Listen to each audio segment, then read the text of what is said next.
This program is designed to provide general information with regards to the subject matters covered. This information is given with the understanding that neither the hosts, guests, sponsors, or station are engaged in rendering any specific and personal, medical, financial, legal, counseling, professional service, or any advice. You should seek the services of competent professionals before applying or trying any suggested ideas.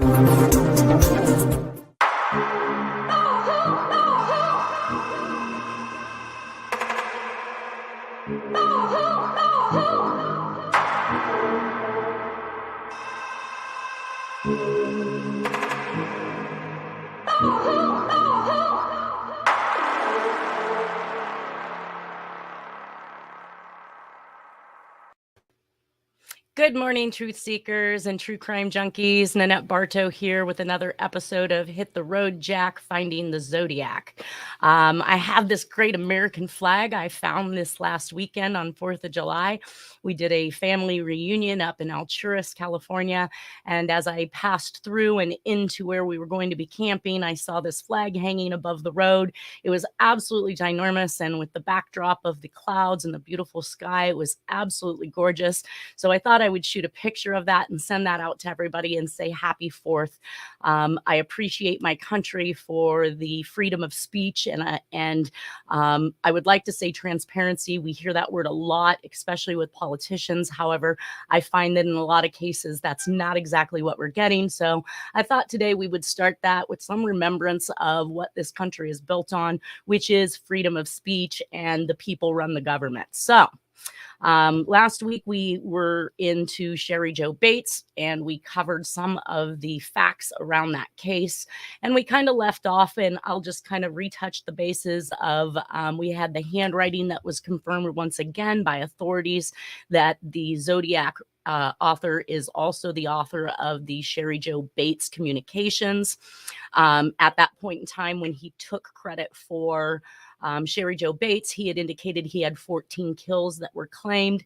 I'm going to go back probably next week after we finish this on Cheri Jo Bates and count up how many deaths we have to this point to see whether or not we're consistent with his numbers. Again, we also talked a little bit about the number one suspect in Cheri Jo Bates' case, which was a former boyfriend who had been cleared. So moving on into additional information, I show that there was another article that says police last night asked persons known to have been in or around the library the night of October 30th to recreate the scene last night.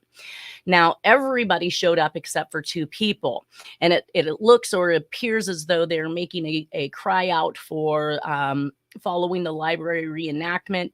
Detective Sergeant Leroy Gren said police are very interested in talking to a man and a woman said to be in the library the night the 18-year-old girl was murdered. These two individuals did not show up for the reenactment. But he said that the man is described as being heavyset and wearing a beard. Gren said he was seen talking to a woman in the library annex the night of October 30th. Neither the man nor the woman were among those present last night. So they are actually looking for this individual because he didn't show up. And when I went back to the 1963 to 1966 era of pictures for Jack, the one that I found was him at the U.S. Battery and Electric Company. And I know it's not the greatest of pictures, but we can kind of see here, this is Jack in the center standing in the front of it. He is definitely heavyset at this time. Let's see, heavyset and bearded. Now we're going to see Jack with beards. We're going to see multiple pictures of Jack and how he changes from one picture to the next.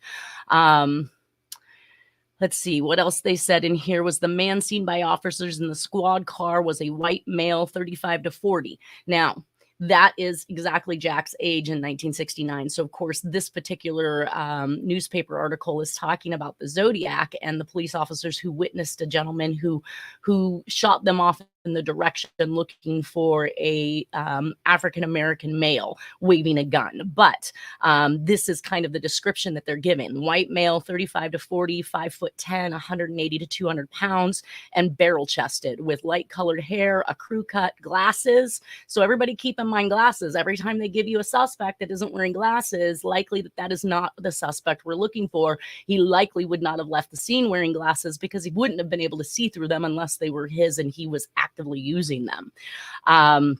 A waist-length zippered jacket. Dozens of police searched the area, including the Julius Kahn playground at the edge of the Presidio.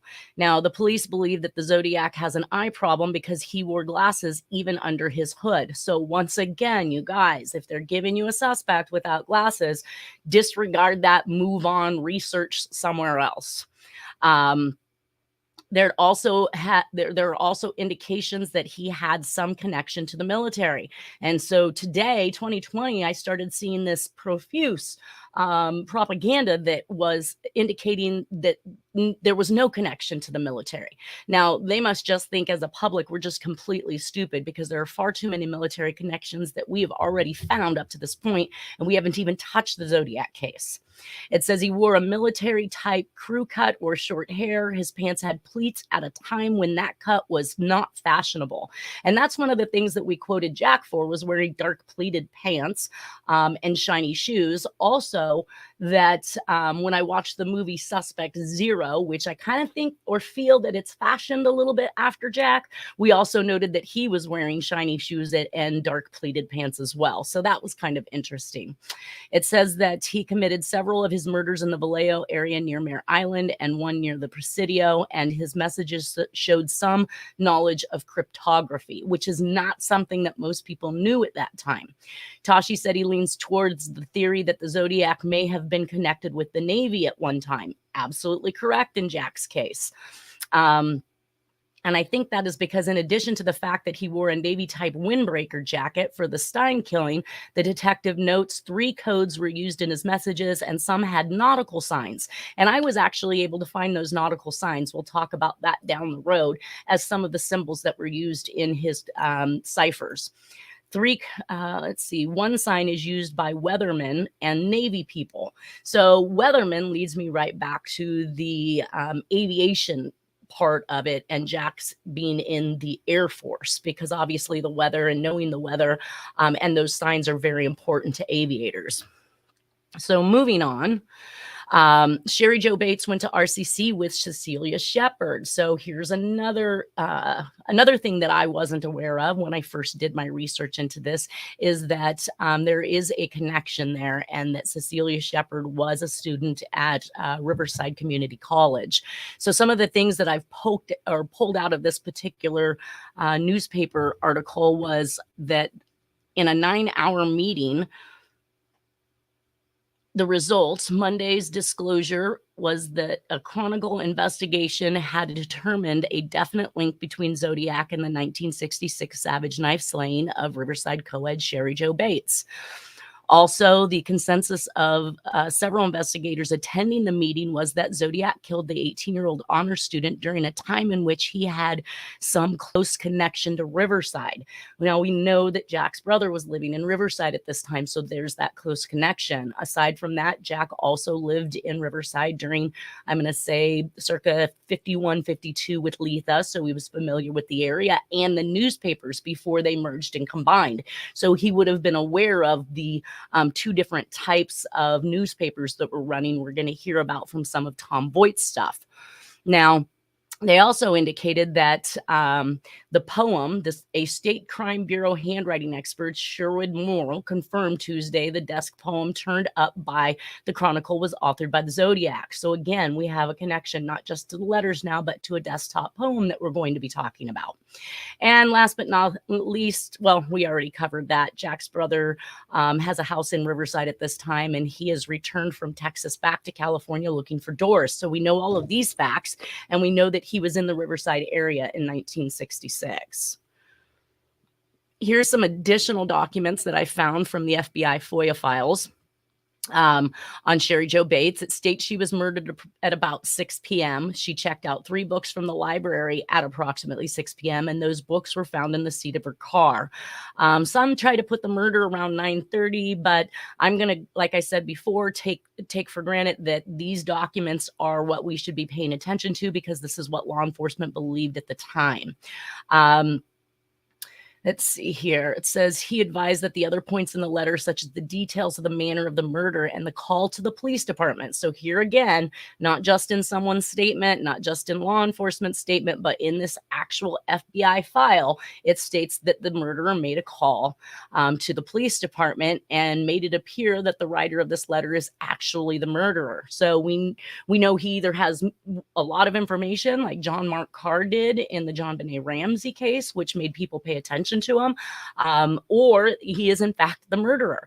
And then it goes on to say Riverside Police Department advised that they had searched the news release that had been made, and none of them mentioned that the middle wire of the distributor had been pulled. So this is another item that the murderer had admitted to in his communications, and he stated that he had pulled that middle wire. So while they knew that they disabled, the public may have known that the car had been disabled, they did not know how it was disabled, and this was something that was actually written in the confession letter. So for information, Cheri Jo Bates, a 19-year-old white girl with a residence in Riverside, California, was murdered about 6 p.m., they're stating, on 10/30/66 after she had been to the library. Again, though, we have an FBI FOIA file. How come I cannot find this in the FBI archives? Where is this information and where has it gone? One of the things that I found on Tom Voigt's site, again, he's the one that rants and raves about how he is the ultimate Zodiac person with knowledge, I guess, if you will. This entire slide here is actually him calling out. They call him Bob Barnett, but obviously that was an alias to protect his name. And it's probably because Tom would get sued by having put this onto his website, because he is once again calling out Cheri Jo's ex-boyfriend as a possible suspect. And I noted that I found this on his website in 2000, 2001. However, this man that he is claiming, or at least leading the public to believe, he leads people around by the nose and what he wants them to see rather than the truth and what is available as far as evidence is concerned, that this man was actually excluded by DNA and all sorts of stuff, and probably a handwriting as well. All I know is that in 1998, it says,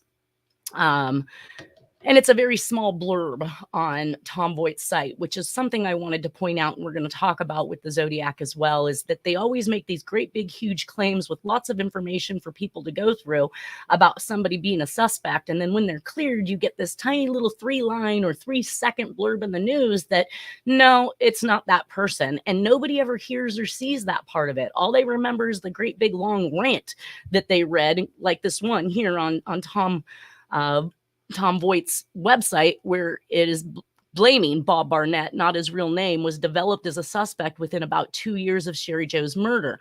Well, he had already left, evidently, for two decades. He was at sea, or I'm sorry, he was abroad somewhere else. So, of course, it had a lot of time for them to build theories and claim that he was. But once he was cleared, all of that information should have been taken down off of Tom Voigt's site. That's my perception. You don't continue to lead the public in a direction that is untruthful. And that's kind of the way the sense that I get out of what Tom Voigt's doing on his site is he keeps perpetrating or pushing these suspects at people that aren't even real.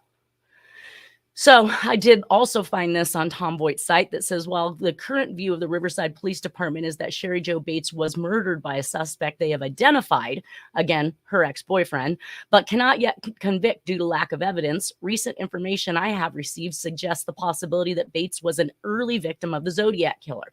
So, of course, he somehow has some information that he's not sharing, because otherwise he would have just stated it in here. What is that information, Tom? Tell people the truth. What do you have? What have you found? What have you been told? What is your in with law enforcement or FBI or anybody else gotten you that nobody else can get? One of the things he lists is in May of 1999, one of the original Riverside investigators confirmed during our conversation that the footprints found near Cheri Jo Joe's body were identified as being made by wing walkers, the same type of shoe Zodiac wore almost 3 years later when he killed at Lake Berryessa. An FBI, and also he continues on to say, an FBI document I have obtained confirms. So he says an FBI document he has obtained. Where are these files? Why can't I find them? That Cheri Jo's killer did call the police after the murder. And we just showed you that document, a habit that the Zodiac was known for.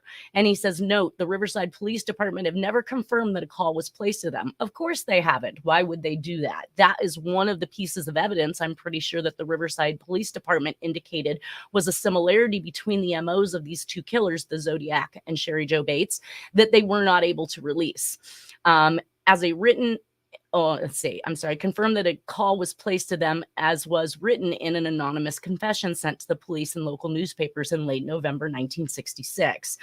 You bet your bottom dollar if the note says it, if the communication says it, he did it. So we're going to place that one as a fact, that the murderer of Cheri Jo Bates absolutely called the police department after he committed the murder. Now, here's where her ex-boyfriend is clear. It says, in December of 1998, the RPD learned that Barnett was returning to the Riverside area for Christmas after living abroad for 2 decades. Since the newfound DNA might be the break necessary to finally close the case forever, a search warrant was obtained and Barnett was confronted upon his arrival at Ontario Airport. Skin, saliva, hair, and other samples were taken and immediately sent to the FBI's laboratory in Quantico, Virginia for analysis. Last year, it was learned Barnett's DNA did not match what was recovered from Cheri Jo's hand. So here we have the tiny little blurb. I mean, if you look at this in comparison to the other information that I just showed you, we've got a tiny little blurb that clears him. However, I am still finding that Tom Voigt, as late as 2000, 2001, was still indicating that we should be looking at her boyfriend, which was completely wrong. I do show that in Stephen Dewhurst's book, page 54, among the items found at the crime scene were a watch with a broken wristband, the side panel from a pocket knife, and reddish-brown hairs clasped in Cheri Jo's dead right hand. A mitochondrial DNA profile was developed from these hairs. I believe at one point in time there was some indication that some DNA had been completed in regards to Jack, but I don't know if it was using a family member, because we know that the San Francisco PD actually botched Jack's DNA samples, mixed them or combined them with another suspect sample, and thus ending up with 2 profiles instead of 1. And then they claimed that they could not sort those 2 profiles out in order to make an identification of the Zodiac. My thought here is any of the markers consistent with the Zodiac? If the Zodiac has, X, Y, and Z as markers, can you find this in those 2 profiles? Is there a possibility? Yes, maybe you can't say that one belongs to one or one belongs to another, but is those markers there, period, at all? Because that could assist in exculping Jack, or at least letting some of us walk away that believe Jack is the Zodiac killer. Again, I don't know that would necessarily change my mind, since there can be the probability, as we have discussed, that Jack was actually an author of the letter. So he was the go-to guy to write these letters to the media or to whomever. And then that way the DNA and the handwriting would not match. So whoever committed the murder had left their DNA. Then Jack writes about it with the knowledge he shouldn't have, unless he's inside operating with a group of people, and providing evidence that would suggest he is the actual killer itself. Though I do tend to believe, based on the evidence that we have, Jack did commit the Cheri Jo Bates murder. So moving on to some of that. Oh, I did actually get a message sent to me from last week's podcast in regards to Tom. It's somebody called CD. I haven't done any research on who this person might be, and they may not want to be found and not have left any information. I just wanted to pull this because this is the kind of sense that I get from Tom, and this is what this individual had to say. You are right about Tom Voigt! ! Here is a list of his accomplishments. He's interviewed survivors of the Zodiac attacks, survivors who don't know who the Zodiac is. He's interviewed family members of those killed by the Zodiac killer, family members who don't know who the Zodiac is. He's interviewed cops who worked on the Zodiac case, cops who didn't know, couldn't prove the identity of the Zodiac killer. Even the cops who worked the case couldn't all agree on one suspect. That's because they weren't the right suspect. If they had the right suspect, they'd all agree.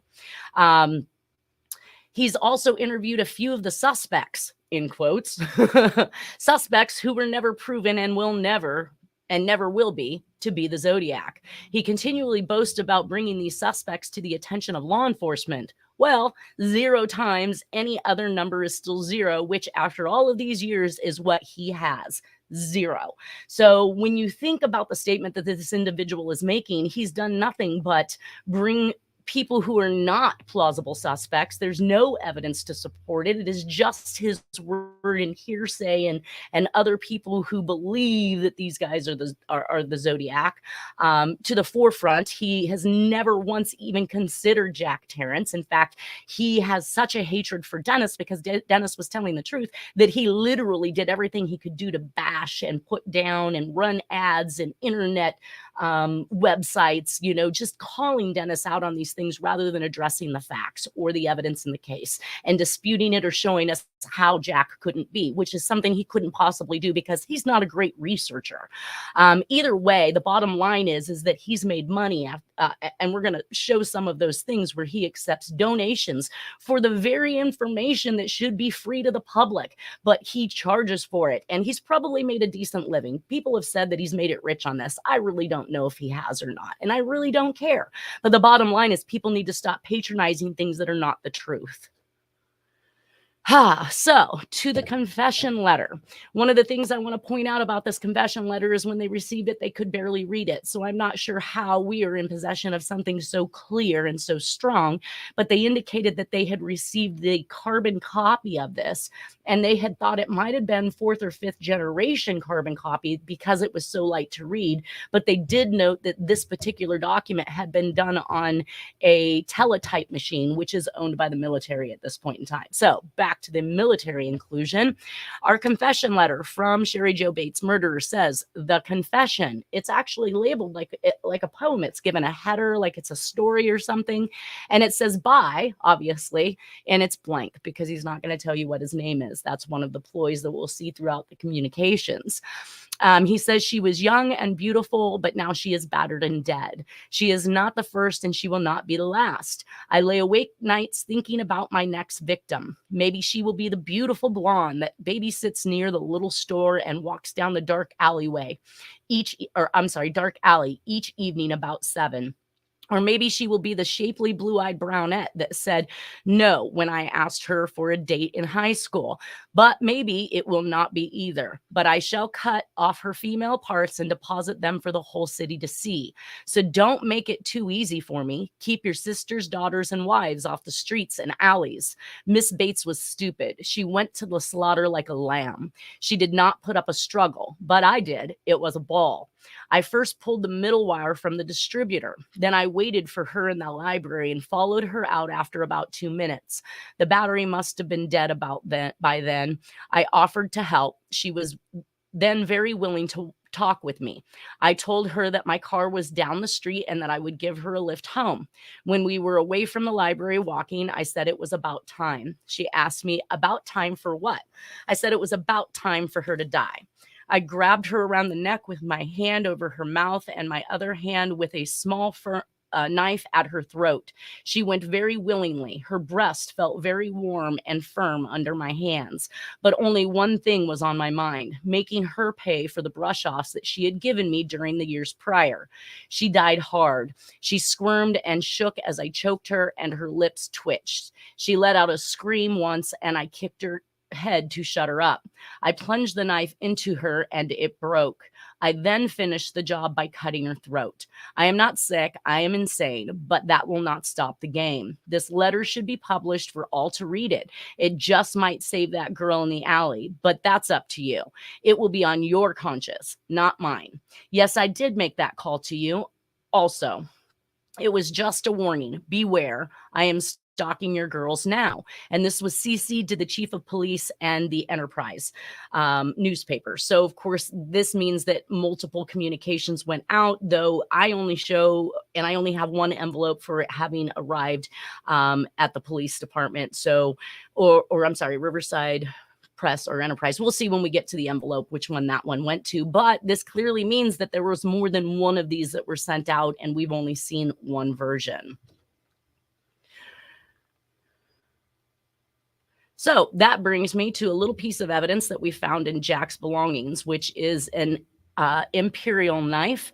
And this knife that was found in, if everybody remembers me talking about the green tackle box that had such things as these keys from the states where we talk about other serial murders, we found white cord or white rope that was cut in 3-foot sections. We have earrings that are just one of each, and it appeared to be about 4 of them. I have clearer, bigger pictures of these as we move through the presentation during the Santa Rosa murders, because it was thought that those possibly came from there.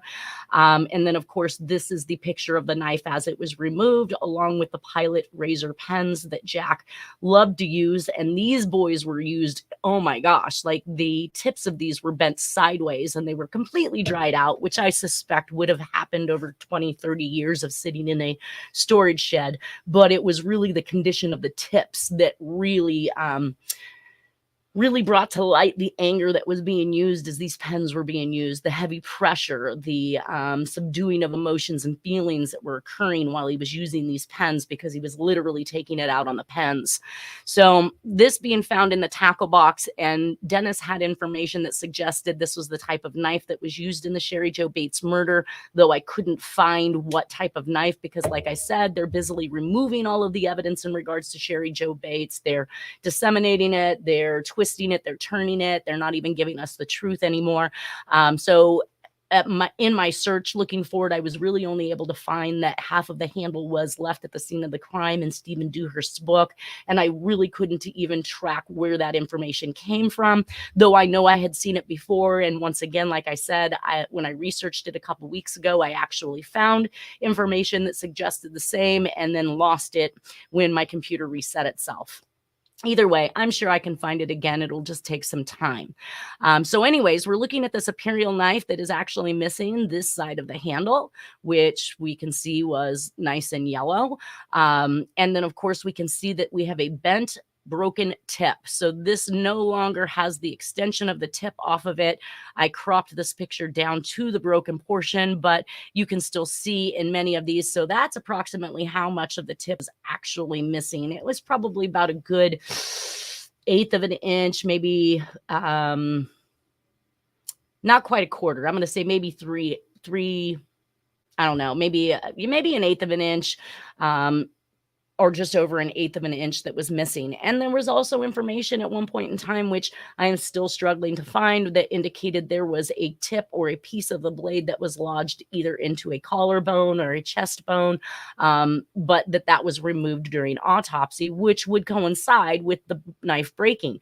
So I'm not really quite sure when he indicates that I plunged the knife into her and it broke, whether it was just the handle that broke or if it was the tip of the knife itself that broke. So the tip of the knife, if that is not true, could have been something that was broken in another type of murder or crime, or just prying something open. Obviously, he was very heavy-handed with his knives.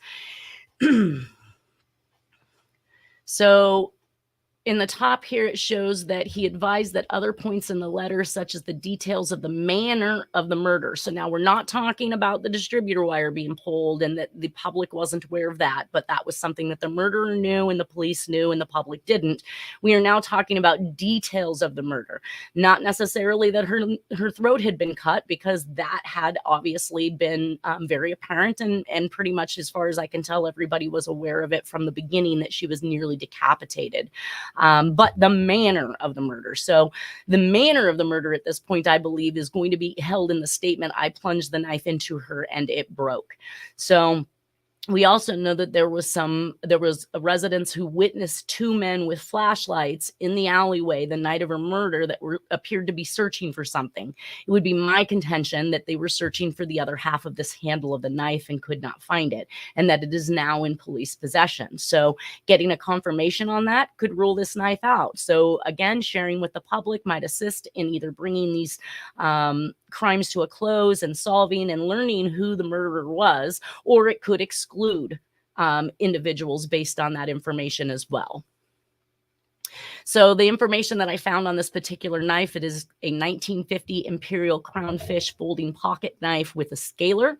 Obviously, we can tell by these pictures on the left-hand side that this is extremely consistent with what we are looking at. This one here is Jack's knife in this corner, and then this is a picture of it, which again, you can see it missing its tip up here, but this picture came from Stephen Dewhurst's book. I also researched at one point and found there were statements made about a tip of the blade found in either the collarbone and the chest bone, and the tip of the Jack's knife is broken approximately 1/8 of an inch or so. So if I remember correctly, I did, like I said, crop the picture. I probably should have left that picture uncropped, and now I can't change that, but that's what we've got. Here's another knife that was found alongside that knife inside of Jack's tackle box. So this may be another piece of evidence that relates to some other murders. We see that this knife is also badly damaged. We can see that the end of this particular portion of the knife is completely snapped off. We can see that there is heavy damage to the top end of the blade and that the tip looks pretty much whittled down into nothing. I believe that these knives were turned over to the FBI, and I have no information at this point what has been done, if anything, with them, or if blood has even been found on them. So on to, once again, let's see. Let me get that all up here. It looks like I put this in for a live presentation. But now we're going to actually go over the letter itself, what it contains, how it relates to the Zodiac case. So the writing starts with a poetic reference. She was young and beautiful, but now she's battered and dead. And we're going to see a lot of this poetry style writing in the Zodiac case, so it was no shock to actually see it in the Cheri Jo Bates murders. Now, the FBI at one point in time said to me that they had anywhere from 500 serial killers operating on an annual basis. Now, and that many of them chose to write law enforcement. But did they write 2 and 3 letters at the same time to newspapers as well? Did they boast about their killing and not being able to be found? I think about a serial killer and how they get away with, 20, 30 murders over a 30, 40 year span. It's because they're not making it known. They're not letting anybody know what's going on. They're not out there bragging about it. I think that the reason for the bragging about this was to get messages around to other people, not necessarily because he just wanted to brag about killing. So she will not be the last. That is Lipstick, Zodiac, Black Dahlia. There's always a claim that there's going to be more. Now, reference to having fun. He had a ball. That's Zodiac once again. And twitched. Twitched has been recognized now by the documentary The Hunt for the Zodiac, because the word twitched is misspelled, not or here in Cheri Jo Bates' letter, but it is also misspelled twice by the Zodiac in the same way. So, and he also misspelled the word switch. So switch and twitch was obviously something where Jack didn't realize there was a T in there, or should have been a T in there. So he misspelled it in both of those communications. Ending with the poetic reference, again, is just one of the Zodiac. I call it Zodiac 101. Should publish to save lives is a typical Zodiac ploy. My thought was, during Zodiac and the Vietnam War and everything going on in the Bay Area with people rioting and being against the war and staying out and doing things all at night, late nights, was their way of creating fear, instilling fear, and getting people to go inside. It's a great tactic. I mean, fear is a great control. He refers to a blue-eyed brunette. That describes Black Dahlia, who is from Chicago, Illinois, and we know that Jack was there when he was 17. I believe the statement was to give some busy work to the police looking at all Cheri Jo Bates' high school mates by indicating giving him a brush off. At his age, he likely was not attempting to date an 18-year-old. That was just a ploy to make the police look in different directions, as the Zodiac was great at doing. The next line describes what the killer did to Black Dahlia, which is cut off all her female parts and put them on public display. He did this with many of his murders, which was kind of one of the off-putting or at least another connection in the MO, because many serial killers are going to hide their kills. I mean, look at John Wayne Gacy, look at some of the other individuals, Dahmer, and those individuals, they weren't laying the bodies out for people to find because that gave people a heads up to be looking for them. They were hiding these bodies. They weren't wanting them to be found. And here we have the Zodiac, the lipstick killer, the Oakland County child murderer. All of these people are actually laying these out in public places for people to find. The warning is as if to assist the public. So there's always this ploy, especially in the accomplice letters that we're going to see, where he indicates he's attempting to assist in the finding, like the Hoover letter, or in the Oakland County child murders letter, where he's a slave, or he's an acquaintance, or he's a participant, an unwilling participant attempting to help the police. We're going to see a lot of this in the Zodiac and further communications. So the automobile wiring knowledge, Jack has a list of car parts that we're going to see, which means he's very affluent with mechanics and automobiles. And we know that he took a light vehicle mechanics class and was working as a mechanic at one point in time during his life. And we can see the Zodiac wiring diagram again, instilling that knowledge. He waited in the library. And then, of course, we have this desktop poem that pops out and is found in December of 1966. There's another thing. When you're hopping around on the internet researching Cheri Jo Bates, you're going to come across the inconsistencies of when this desktop poem was found. I believe I have sufficient evidence to suggest it was December 1966, but you will find sites that may try to instill that it wasn't found until April of 1966, but that is not true. Jack says in 2002, I read it off earlier in regards to some of his statements, that he hasn't cut anyone's throat lately in response to being questioned by Dennis Kaufman as to whether or not he was the Zodiac Killer. So that brings me right back to Cheri Jo Bates, where we know that she was nearly decapitated. We already talked about the 2 carbon copies that were mailed in 2 separate envelopes to the Daily Enterprise and the Homicide Detail Riverside. So that's how they were labeled and how they went out. We're going to see at least one of those envelopes, and I'm not sure that I've seen the Homicide Detail Riverside, but we'll get to that. So plunge the knife is kind of like the statement that the Zodiac used in his Titwillow poem, where he says he plunged into the billowy waves. So plunged is another connective word being used by both of these killers. Kind of one of those words that are a little off kilter for most people to use. So the fact that we had 2 serial killers making the same statement, I don't believe that's a coincidence whatsoever. I did also note, obviously, he talks about the game. Now, we know that one of these ciphers that were solved in the Zodiac case refers to man being the most fun to hunt and to catch and to kill, and that was a game. So a game, once again, we have a cross connection between the words.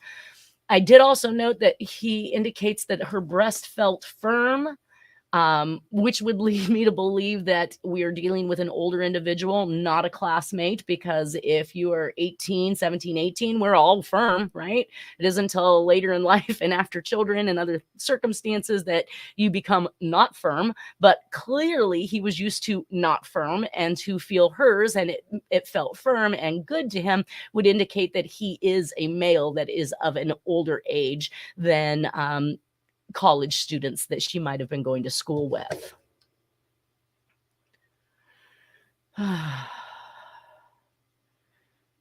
And we know about all that. So, titled by confession, let's take a look at how some of these connected to. So by left intentionally blank is kind of the guess who, the Zodiac, hi, remember me, Scorpion letters, and boo, it's me, Tim Miller. Again, keep these guessing games going on. He claims that he broke the knife in her. We see the imperial knife in Jack's belongings. Poetic references, threat there will be more. And when I actually looked across the different communications, I found the threat of there will be more in Lipstick, Riverside, Black Dahlia Avenger, Zodiac, DC Freeway Phantom, Oakland County child murder, Atlanta, Georgia child murders, I-45 killings, Scorpion letters. And then, of course, I told myself to check anthrax, but off the top of my head, I don't believe he indicated there was going to be more, though we did see several mailings that extended not only to the Eastern Coast, but also in another country. The blue-eyed brunette, many of the murders in this timeline, including the Black Dahlia, all have a similar appearance, which were brunettes. It refers to the game, which is Zodiac. Publish the letter request. Again, he needs to get his message out to whomever it is that probably set him on the task of killing Cheri Jo Bates. The poem-like beginning, the little store. We have many victims that are taken from convenience stores or payphones. One in particular is Tim Miller's daughter in the I-45 murders. He indicates that, again, convenience stores or a telephone next to convenience stores. She's not the first, she'll not be the last. That's the Moore statement. Brownette is actually used in Tim Miller's letter. He talks again about the brownette. Choked is spelled incorrectly. Minutes is spelled incorrectly. So don't make it too easy for me. Again, spelled incorrectly. Twitched, spelled incorrectly. But I shall is another one of Zodiac 101's use of wording or linguistics. So he cut off her female parts and deposit them for the whole city to see. That's the Black Dahlia MO in Southern California murders and more. Let's see. Maybe starts the sentence. We're going to see that in the Zodiac. Might starts the sentence again. To slaughter like a lamb. That's definitely a Southern reference, or somebody who grows up on a farm or is used to actually killing their own food, basically cows or lambs or chickens or things of that nature, which Jack was extremely familiar with. He puts I first. So first I equals the Zodiac unusual phrasing, I and. Jack would say I and the other sergeants, and the Zodiac said I and the police. So putting the word I first is a significant linguistic comparability, which we'll talk about when we get to the Zodiac, because I did have the linguistics looked at by a professor from UC Davis, and he did give me some insight to the anomaly of that occurring in people's language. Automobile knowledge, we talked about that. Demand to publish to save lives, that's the Zodiac Killer. He waited in the library, that equals the desktop poem that they later found. The notorious reference to time that we have seen so often in the Zodiac case. The poem reference, I'm not sick, I am insane, but that will not stop the game. That really leads me to the letters we're going to see just a short year and a half from now in the Dear Draft Board letters, where he's making himself appear as though he is insane and he's in a mental institution. And so that kind of ties in. I'm stalking your girls now and mailed to the police and media. That's Zodiac 101 again. So found 1 month after the murder. So Cheri Jo Bates is killed October 30th. And then at some point in December, we find it appears as though during the month of December 1966, while removing several desks from the Riverside City College library, one of the custodians observed a poem written on one of the desks, which reads as follows. This one's a little bit harder to read, but it says, sick of living, unwilling to die, cut, clean. If red, clean, blood spurting, dripping, spilling all over her new dress. Oh, well, it was red anyway. Life draining. Oh, I'm going to have to pull this up. That's a very, very blurry version of it. I have a better version of it on the next slide. We'll continue to read. Either way, Zodiac wrote on 5x7-inch paper approximately. I learned this from Terrence Pascow, who was one of the original document examiners with San Francisco PD and worked on the case. Or maybe he worked here in Sacramento on a combined effort, but I know that I had spoken with him and been to his home and talked to him about the condition of the letters. Jack would take that 5x7 and fold the paper into thirds, creating an envelope out of the paper. So there was no actual envelope in some of the cases with the Zodiac. Jack actually liked to take his 8.5 by 11 papers, fold them in half, and then write on them like they were a book. And that is consistent with the size of the letters that we see of the Eaton bond paper that's sent in the Zodiac case, and also the approximate size. If you're looking over here now, of course, whoever measured out this message did a lousy job. They didn't actually even start from top to bottom. They started beneath the headline. But we can see that if we was to move that up approximately another inch, we're looking at approximately 6 inches writing downward, and possibly another 4 or 5 inches to the right, at least with the header of that particular desktop poem, which would be considered would be consistent with the way that Jack actually wrote on paper itself. So use of paper and margins are really an interpersonal characteristic. The way we actually use paper and how much of it we consume to do our writing is very, very personal and can tell a lot about the author. But we do see that this writing of this particular style of the poem, he didn't use the entire desk. He used just a portion that was approximately the same size as about a 6 by 8 piece of paper. Okay, so the poem says, sick of living, unwilling to die, cut, clean, if red, I clean, blood spurting, dripping, spilling, all over her new dress. Oh, well, it was red anyway. Life draining into an uncertain death. She won't die this time. Someone will find her. Just wait till next time. R.H. So what we made out of this is, it's a poetic style writing, once again, just like the Zodiac. He writes cut, period, clean, period, if red, I clean, period, which is really similar to that of the Lipstick and Black Dahlia killings in that the blood was completely drained and cleaned from the bodies. Jack has a fleshing and tanning recipe in his own handwriting where he describes that it is necessary to make sure all the blood was cleaned from the hide and how to clean it if the blood becomes stained. So this was extremely important to Jack, and we can see inside of this message that it was extremely important to this killer. In the upcoming confession letter of Cheri Jo Bates' murder, the killer states that he waited inside the library for her to leave, and then of course this desktop poem was found in the library. I put 2 months here, but it's more like a month, maybe a month and a half, depending on the actual date that it was found.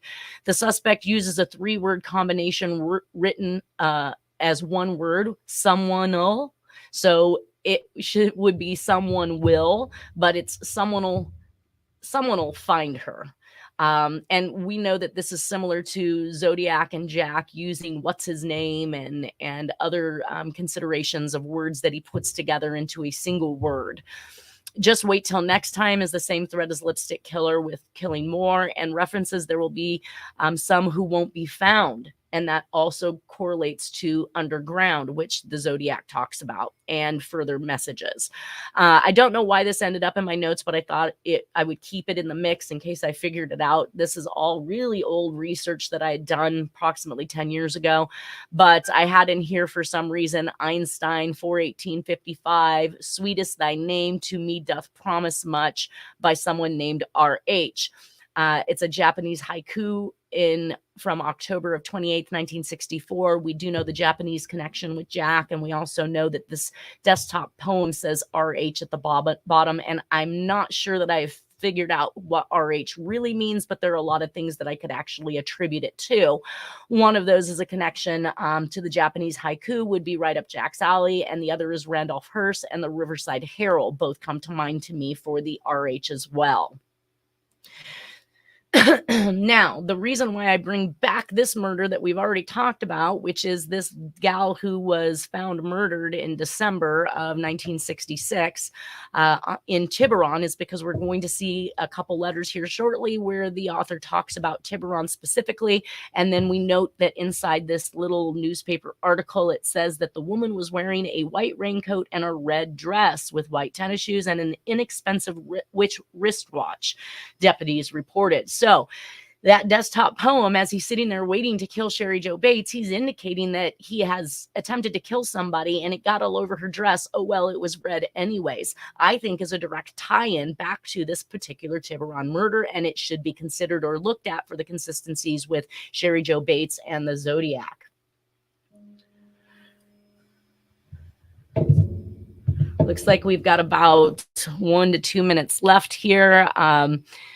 Murder tie back. Side note to the desktop poem. Zodiac connected past crimes into his new crimes through communications. So the reference to the all over her new dress, oh, well, it was red anyway, in this poem can likely be connected to the Tiburon murder because the Paradise Street Tiburon victim was wearing a red dress and she was believed to have been murdered around August or September of 1966, just before Cheri Jo Bates, which puts the murder or making the desktop poem a message of culpability for a previous crime, as we see in the Zodiac and other cases of this magnitude, coupled with the upcoming communications to the draft board directly speaking about Tiburon, is another essential clue. And did Jack come back mad? Did he have back surgery at Fort Miley? I'm really not showing that he did during this time frame, that it might have been a little bit later. But of course, Fort Miley is really kind of adjacent or across the bay from Tiburon. So literally as if he is sitting in a hospital and can look out across and see Tiburon, which is where he had committed a murder. But this is all before the Dear Draft Board letters where we find this information. All right, it looks like we are done, you guys. I didn't make it as far as I wanted to today. We have more evidence in this case and more communications. I will be back with you next week. Hopefully, we will finish up with Cheri Jo Bates and move on to some of these ciphers that Harriet Suchet has solves that she has come up with in regards to them, and talk again with Nolan Del Campo in regards to the politics of the time. Everybody have a great weekend, and we'll see you next Friday. Oh,